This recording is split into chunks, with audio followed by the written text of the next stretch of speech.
नमस्कार. आज माझ्या सोबत आहेत मुंबईचे पोलीस आयुक्त अरूप पटनायक.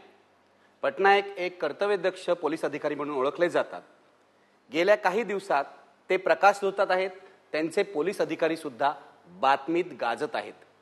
वादात सापडलेत एका अर्थाने मुंबईचे पोलीस अधिकारी. मी त्याविषयी तर बोलणारच आहेत, पण अरूप पटनायक हे पोलीस आयुक्त झाल्यापासून आता 1.25 वर्ष उलटलंय. त्यांचा काय अनुभव आहे हेही त्यांना विचारणार आहे. पटनायक साहेब, धन्यवाद मला वेळ दिल्याबद्दल. आज मी ठरवलंय तुम्हाला काही प्रश्न स्पष्टपणे विचारायचे आणि तुम्ही स्पष्ट बोलणार आहात. माझा पहिला प्रश्न हा आहे की 1.25 वर्ष झालं तुम्हाला पोलीस आयुक्त पद स्वीकारून, आणि मुंबईच्या पोलीस आयुक्तांनी 1.25 वर्ष पूर्ण करणं, शांतपणे पूर्ण करणं हे हल्ली खूप महत्त्वाचं मानलं जातं. तुमचा अनुभव कसा आहे? मला बरं वाटतं, म्हणजे समाधानी आहे मी. कारण आता जे गोष्टी आम्ही सुरू केलं होतं आणि बऱ्यापैकी त्याच्यामध्ये आपल्याला फळ मिळालेलं आहे. लहान छान गोष्टी आहेत. तुम्ही बघितलं असेल ट्रॅफिक ब्रांचमध्ये, तुम्ही बघितलं असेल आता मुली आहेत. त्याच्या मुली नुसतं येणं तेवढं केवळ फक्त ह्याच्यामध्ये नाही. मुली आल्यामुळे आपल्याकडे 33% लेडीज कॉन्स्टेबल आहेत. पूर्वी त्यांना जाप्पोमध्ये किंवा इतर ऑफिस कामामध्ये त्यांना कुठेतरी गुंतवायचे. आपल्या देशामध्ये एवढं IPS ऑफिसर करण बेदी असो किंवा मीरा बोरवणकर आई असो, कुणी असो, ते आयुक्त पदावर जाऊन बसलेले आहेत. आणि इथं आम्ही म्हणजे एक ट्रॅफिकचे पण कामं देत नाही ह्यांना.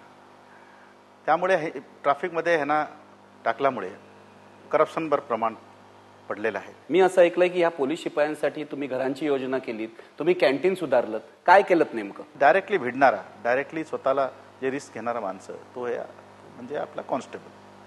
आणि सर्व म्हणजे पैसे मिळत नाही लोकांचे, त्याच्याकरता ते दुत्कारतात. कॉन्स्टेबल आहे, हे आहे, म्हणजे अरे तुरे करतात, पैसे खातात, हे करतात. तसे प्रश्न नाही. खरं म्हणजे पोलीस खात्यामध्ये पैसे खाण्याची जे ज्याला म्हणतात ते करप्शन आहे, फार कमी एरिया आहे. आपल्याला ते एक बसलेलं आहे. म्हणजे काही ठराविक लोकांनी हे केल्यामुळे की संपूर्ण पोलीस फोर्स करप्ट आहे हे आहे, तशी काही परिस्थिती नाही आहे. बरेच almost 90% I can tell you, बरेच चांगल्या माणसं आहेत, स्पेशली लोअर लेवलमध्ये. मला इथे प्रश्न विचारायचा आहे, ज्या प्रकारे तुम्ही पोलीस शिपायांचा आत्मविश्वास वाढवण्याचा प्रयत्न केला, त्याच प्रकारे तुम्ही तुमचे एक अधिकारी जे वादाच्या भोवऱ्यात सापडलेत, वसंत ढोबळे यांच्या पाठीशी उभे राहिलात. हे खूप दुर्मिळ आहे. पोलीस अधिकारी वादाच्या भोवऱ्यात सापडल्यावर त्याचे वरिष्ठ त्याच्या पाठीशी उभे राहत नाही, तसं आम्ही पाहिलेलं आहे. पण वसंत ढोबळे यांच्या पाठीशी तुम्ही ठामपणे उभे राहिलात आणि कोणत्याही परिस्थितीत त्यांची बदली केली जाणार नाही असं सांगितलं. याचं कारण काय? आणि वसंत ढोबळे जे आहे, मी त्यांना ओळखतो. 90 मी जेव्हा आलो 91 पासून, मी त्यावेळी DCP म्हणून आलो. DCP झोन 7, त्यावेळी आता झोन 9 म्हणतात, बांद्राला. आणि माझा पहिला पोस्टिंग होता. राममूर्ती साहेब त्यावेळी कमिशनर होते. नंतर सतीश चानी वगैरे आले. त्यावेळी कुठेतरी तो अडकला कुठेतरी एखादा, मला वाटतं लॉकअप डेथ केसमध्ये काहीमध्ये, मला माहीत नाही.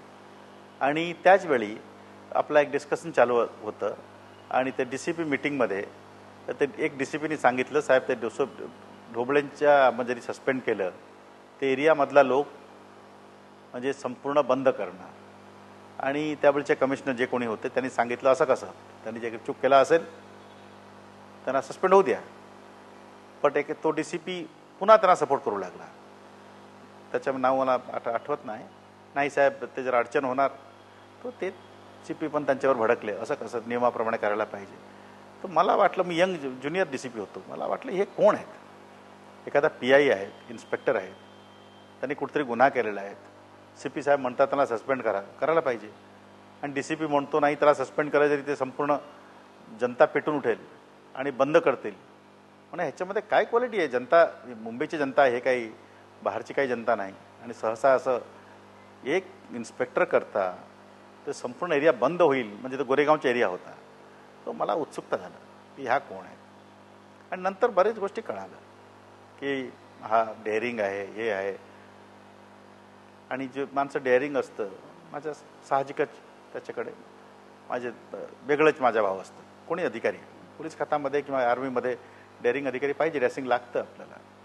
आणि नंतर मी विचारलं काय आहे, म्हणजे तो करतो काय? सगळ्यांनी सांगितलं साधा माणूस आहे, राहणी चांगलं आहे आणि संपूर्ण पैसे भानगडीच पडत नाही. म्हणजे सगळं तो असं म्हणजे मी सांगत नाही बाकी सगळं बदमाश आहे, लंपट आहे, याचा आहे तसा नाही, पण मला वाटलं कोण आहे, माझ्या हाताखाली काम करत नव्हता, दुसऱ्या झोनमध्ये होता. आणि नंतर 2-3 ठिकाणी मी जेव्हा ॲडिशनल CP साऊथ होऊन आलो, joint CP law and order झालो, त्यावेळी तो बायकलाला होता joint CP law and order असताना. तिथे पण सांगायचे लोक, साहेब तर ढोबळे साहेबांकडे काम होतो साहेब, तो स्वतः बुलेटमध्ये निघतो, हे करतो. तर कुठेतरी त्याच्याबद्दल मला आदर आणि आस्था निर्माण झाला. आणि जेव्हा मी इथे आलो, हे जे समाजसेवा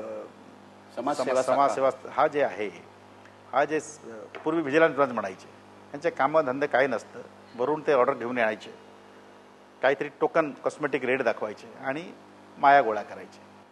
त्यामुळे मला वाटलं हे सगळं कुठेतरी बंद व्हायला पाहिजे. आणि अधिकारी कोण, कारण ह्याच्यामध्ये कोण, त्यावेळी मला मनात हा माणूस आला. त्याची ट्रान्सफर झाली होती कुठं, असेंब्लीला. तर असेंब्लीला ट्रान्सफर एकदा झालं की त्यांना काढणं हे करणं, तरी देखील मी शासनाला विनंती केलं आणि त्यांनी बहुतेक CP विनंती करता येतं, त्यांना मान्यता दिली शासनाने आणि मी ह्याच्यामध्ये आणलं.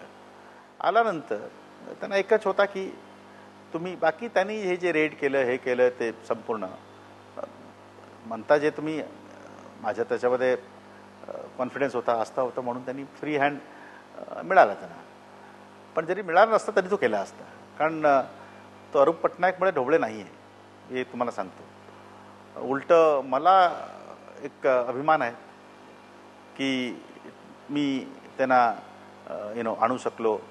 मी त्यांना त्यांचे जे संकट त्याच्यावर आला होता, हे जे मंडळीकडनं फेसबुक, ट्विटर जे काही असते मंडळी, तर त्यांच्याकडनं संकट आला होता. त्याच्या विपत काळात, आपत्ती काळात मी इथे कमिशनर म्हणून मला हातभार लावता आला, तेवढं मला समाधान वाटतं. ही जी सगळी ढोबळेंविरुद्ध जी मोर्चा निघाला, फेसबुकवर चाललाय, हे सगळं श्रीमंतांचा आरडाओरडा आहे. श्रीमंत लोक दुखावल्यामुळे, त्यांचा अहंकार दुखावल्यामुळे हे करतायत. हे ठराविक तुम्हाला माहिती आहे कोण त्यांच्या, हे जे मंडळी आहे, हे जे मंडळी आहे ते पेपरवाले असो, टॅब्लॉइड असो, त्यांचे नाव मी घेत नाही. आणि पण सगळ्यांना उघडपणे माहिती आहे हे, म्हणजे हे कसं त्यांच्या मनामध्ये आला. आम्ही रात्री 3 वाजता 4 वाजता आम्हाला, तुम्ही बघितलं असेल तर इंटरव्ह्यू आला सगळ्यांची की रात्री 4 वाजता आम्ही जातोय, आम्हाला खायला मिळत नाही, डिनर मिळत नाही. आणि रात्री 4 वाजता नसतो, सकाळी 4 वाजता असतो. त्यावेळी ब्रेकफास्ट खायचं असतं किंवा रोजा सोडायचं असतं. समजा तुम्ही कोणी रमजानच्या महिना वगैरे असला, रात्री 4 वाजता त्यांना डिनर हवा आहे, नंतर काहीतरी कोकेन हवं आहे, एखादा गाडी घेऊन 2-3 माणसं झोपले त्यांना चिरडून हवं आहे. अशी मंडळी जी आहे त्यांचे इंटरव्ह्यू आले की इथे ढोबळे काय तो आमचे मोज मस्तीला. त्यांनी जाऊन अंडर एज मुली आहे तिथं, तुमचे गर्लफ्रेंड असला बरं आहे, पण तुमची मुलगी असला ते नाही चालणार. म्हणजे आपण जरी घेऊन गेलो 16-17 वर्षाची अंडर एज मुली आहे तिथे, त्यांनी पकडले, सगळं रेकॉर्डवर आहे. मी काही असं काहीतरी इथे म्हणजे काय जर म्हणतात थ्रू द हॅट, मी काही सांगत नाही. हे सगळं जे म्हणतो आहे मी रेकॉर्डवर आहे. म्हणजे हे फॅमिली, आता कितीतरी माझ्याकडे लेटर आलेलं आहे, जे पेरेंट्स आहे त्यांनी सांगितलं, आम्ही सांगून थकलो होतं आपल्या मुलांना, आपल्या मुलीला जाऊ नकोस, आणि ते ऐकत नव्हते. आता ते घाबरून घरी झोपतायत. तुमचे धन्यवाद. मला हे ढोबळे किंवा कोणी एक ACPनी करावं संपूर्ण एरियामध्ये. तुम्ही पैसे खायचे, ते म्हणतात आम्ही पैसे खात नाही, आम्हाला माहीत नाही, हे नाही, म्हणजे तुम्ही घाण करायची आणि इकडून दुसरे ACPनी यायचं आणि मला पाठवावं लागतं, त्यांनी साफ करावं आणि टीकेचं लक्ष तो होतो.